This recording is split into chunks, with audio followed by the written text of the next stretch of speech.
All right, we are continuing. We're on the page of 46. Okay.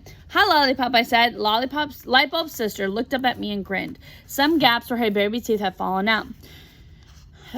I hate that sentence to me doesn't make sense. I feel like there should be there were some, because it says Lightbulb's sister looked at me and grinned. Some gaps where her baby teeth had fallen out. Like, that's not a complete thought. The other part of it. It needs to be like there were gaps or something. The lollipop bulged in her cheek. You watching her? Asked Lightbulb. He nodded. Tell my mama get back from the store. I looked over his shoulder. What's that? Sudokus. He tore a page from the book and gave it to me. The page said easy, but it wasn't. I worked at it for a while and then got bored and quit. Meanwhile, Lightbulb worked on a puzzle in the super hard part of the book. In no time, he'd finish it and turn to the puzzle on the next page. Someone who didn't know him might have thought he was faking, but he wasn't. The sun rose higher and the day grew hotter. Women came out with the babies and strollers and sat in whatever shade they could find. Some older guys squatted near a door playing hip-hop on a boombox while they smoked and shot dice. Lightbulb's mom returned and took Lollipop. Terrell came out wearing a sleeveless white t-shirt. His pants so low it was hard to understand why they didn't slide down to his ankles. He slid his earring into his ear and turned the bill of his cap to the right. Sup, he asked. Just chillin'. Cooking's more like it, Lightbulb said. By now he'd finished all the super hard puzzles and was wearing the book opened in the middle on his head to keep the sun off. A car horn honked. A police car had stopped on the curb, and inside, Officer Patterson wagged his finger at me. But I didn't move. So that also shows you that he's changed, because in the first part, he did what?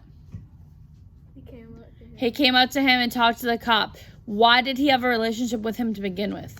Because he's the neighborhood officer. What? I can't hear you. He was the neighborhood officer.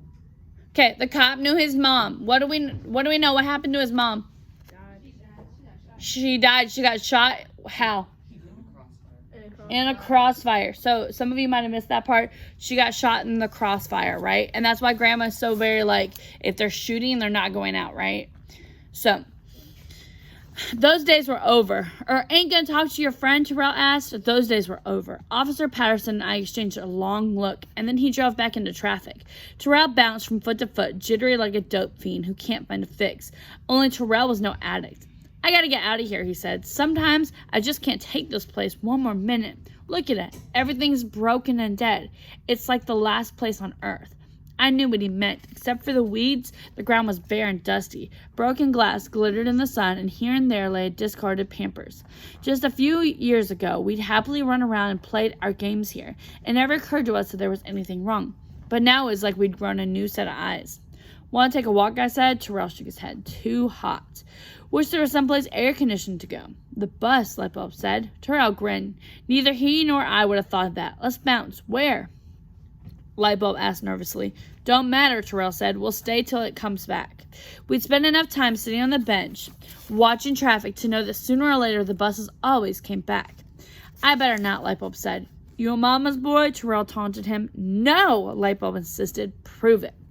Lightbulb looked at me. You gonna do it, Deshawn? I nodded, not letting on that I was probably just as nervous as he was. We waited at the bus stop where Grandma stood in the morning when she came to clean houses. When the bus came, Terrell led us through the middle doors where people usually got off. The three of us squeezed into a seat, and the air conditioning poured over us like a cool, welcoming breeze. Uh-oh, Lightbulb gulped. The driver was frowning in the rearview mirror. He won't do nothing, said Terrell. He was right. The bus pulled into traffic, and before long we were in a different world, where the buildings were twice as high as at Douglas, and the sidewalks were filled with people jammed so close it looked like they were brushing shoulders. Everything looked shiny and new. The stores had sparkling windows without bars, and the doors you could simply walk through without being buzzed in. It seemed impossible that all this existed just a dozen blocks from where we lived. Man, that's a lot of white people, Lightbulb blurted. A fat man in a seat near us chuckled, and Lightbulb lowered his voice to a whisper. I never knew there were so many.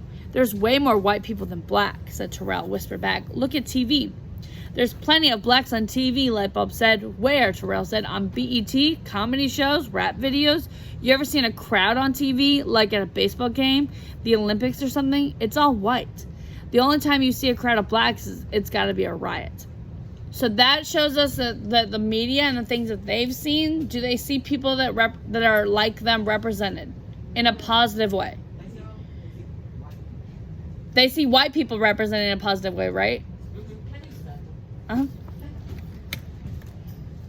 I had yours filled out. You never took it. Art, come take this. Then you can go when he comes back. Okay, Jaquan? Okay. Sherelle had a point, but I understood what light bulb meant too. Except for TV and the movies, I'd never seen so many white people, and not a single empty store, vacant lot, or boarded up window was in sight. People got off and on and off the bus. Some noticed that 3 black kids squeezed into one seat, but most didn't. The 3 of us kept staring out the window, wide eyes. All those tall, clean buildings, all those people hurrying like they had important places to go. It wasn't that I wanted to be part of that world. It seemed strange and foreign.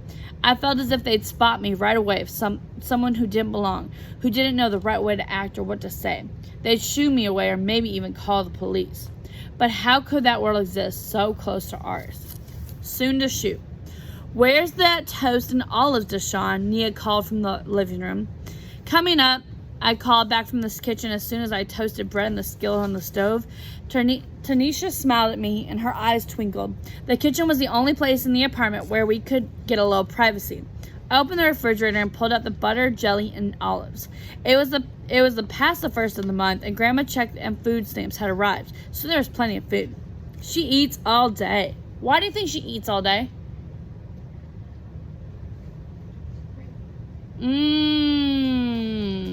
So what did you just do to say that? Because the little boy's room. You inferred, right? So she inferred that she might be what?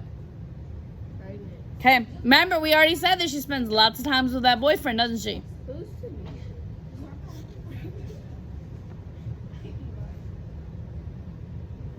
Her friend, I think. I have to think about it.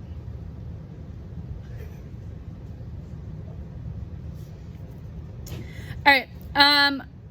You would too, I whispered back, and then headed to the living room where my sister was propped against some pillows on the couch with her hair tied in a dozen little pigtails, and her face glistened with the sheen of perspiration. The TV was on loud, and she could hear it over the whirl of the window fan. Under a big white tee, her stomach was swollen to the size of a basketball. So, they already live in a one-bedroom apartment where they all have to, like, mom and grandma have to share the bed. Right?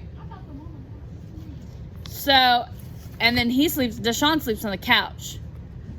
So, you're a good brother, she said, shifting uncomfortably and taking the plate from me. She lifted a piece of toast to her lips and then winced. We're on top of 52. What is it, I asked? Nothing. One of them just kicked. I can feel? Wait, they just said one of them.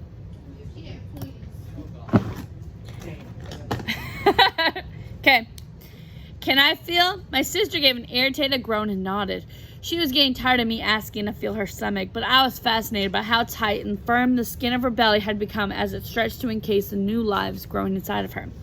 Okay, that's enough, Nia said when my hand had overstayed its welcome. But they didn't kick yet. I said enough. I went back to the kitchen. Tanisha had pulled her hair into a pony and lifted it to cool the back of her neck. She wore long, glittering earrings and a white t-shirt and shorts that showed off her long legs. She gently jabbed her forehead with a folded paper towel, trying not to smudge her makeup.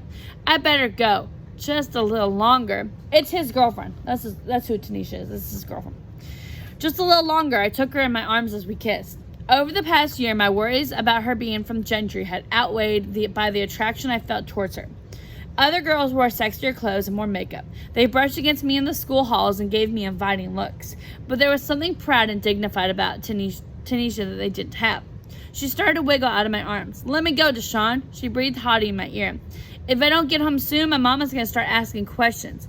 While my family knew about Tanisha, she had not told her family about me. If it weren't for those stupid gangs, there wouldn't have been a problem. We left the building. Tanisha slid her hand into mine. I didn't like holding hands in public, but I didn't want to hurt her feelings either. The afternoon sun had dipped behind number 3, casting a long shadow across the yard, which was crowded with people escaping from the hot, cramped apartments. Hey, lover boy! Terrell and his new crew were hanging around the bench. I pulled my hand from Tanisha's, but it was too late. The guys were grinning. There was a fat kid named Bulbs and a kid a year younger than us named Darius, who was small, but weary and stronger than he looked.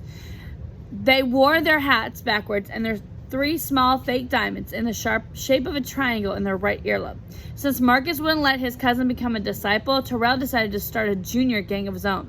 They sold bootleg CDs and DVDs. As long as they didn't sell drugs or interfere with the other disciple business, Marcus didn't seem to care.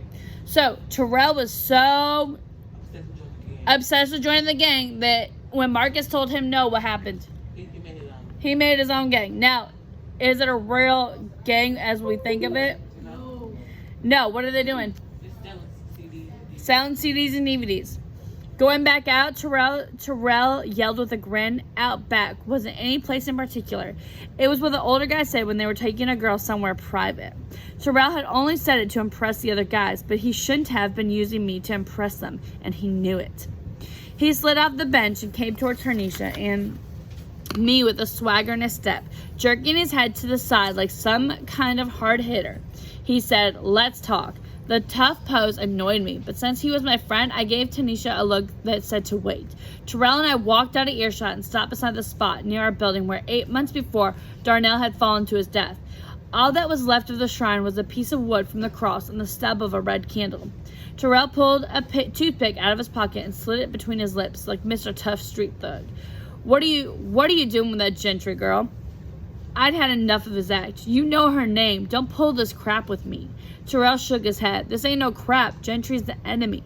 Maybe the disciple's enemy, but not ours. Besides, she's no gangster and I'm no disciple."